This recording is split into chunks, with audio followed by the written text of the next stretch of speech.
Gunung Srandil, sebuah nama kuno yang dibisikkan angin. Kehadirannya yang menjulang tinggi mengawasi sebuah desa kecil yang terletak di kakinya.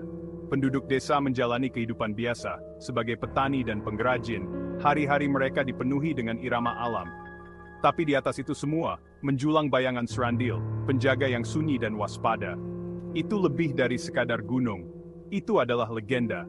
Srandil dikenal sebagai tempat kekuatan, tempat di mana keinginan bisa dikabulkan. Tapi kekuatan ini ada harganya. Legenda mengatakan bahwa di dalam jantung gunung hidup roh-roh kuno, penjaga kekayaan yang tak terhitung dan pengetahuan terlarang. Roh-roh ini dapat menawarkan kekayaan yang tak terbayangkan, tetapi bantuan mereka berubah-ubah, dan harga yang harus dibayar sangat mahal.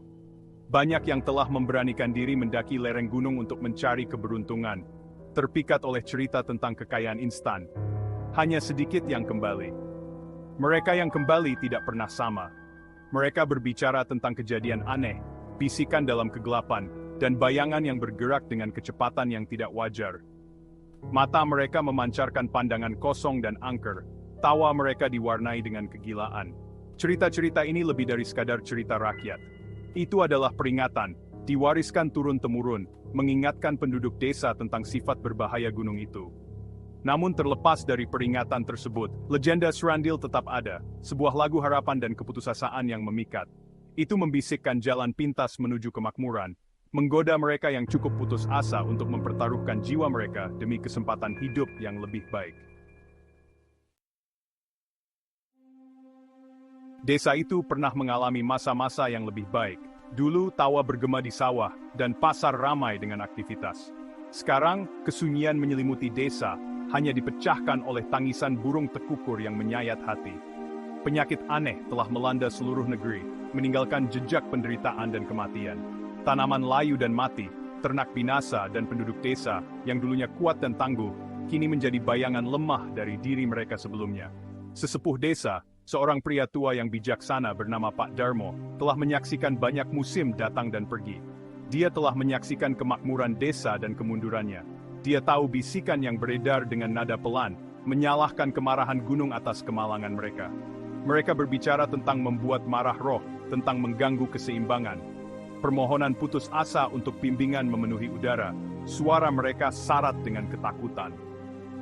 Pak Darmo, hatinya berat dengan beban penderitaan rakyatnya, tahu ada sesuatu yang harus dilakukan. Dia telah mendengar cerita, legenda tentang kekuatan Srandil.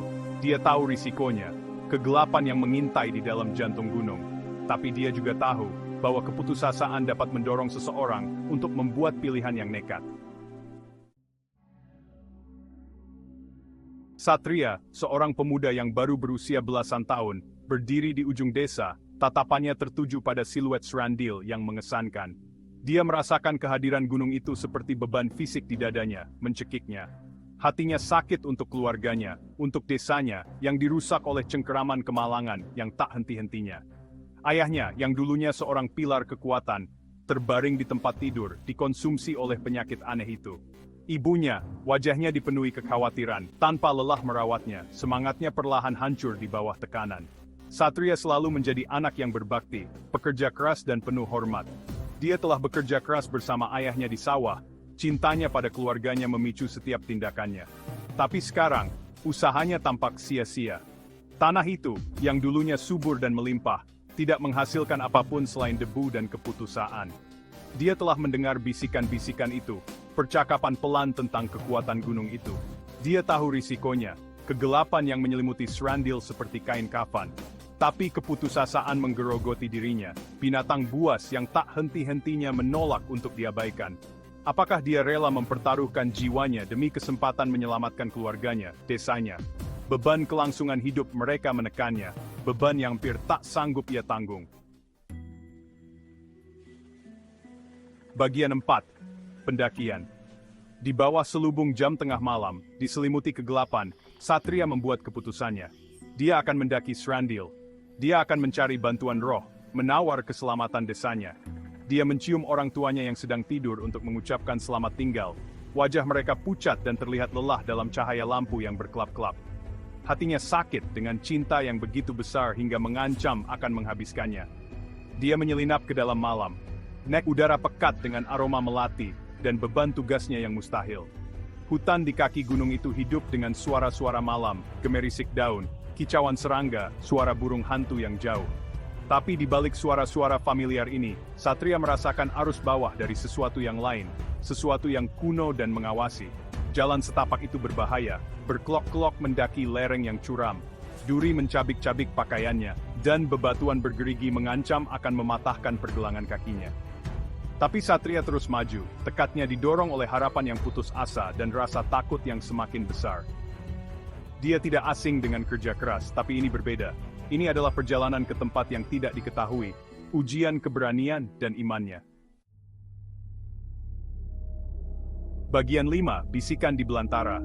Saat dia mendaki lebih tinggi, udara semakin dingin, semakin tipis. Vegetasi menipis, digantikan oleh pohon-pohon keriput dan bengkok yang mencakar langit dengan jari-jari kerangka.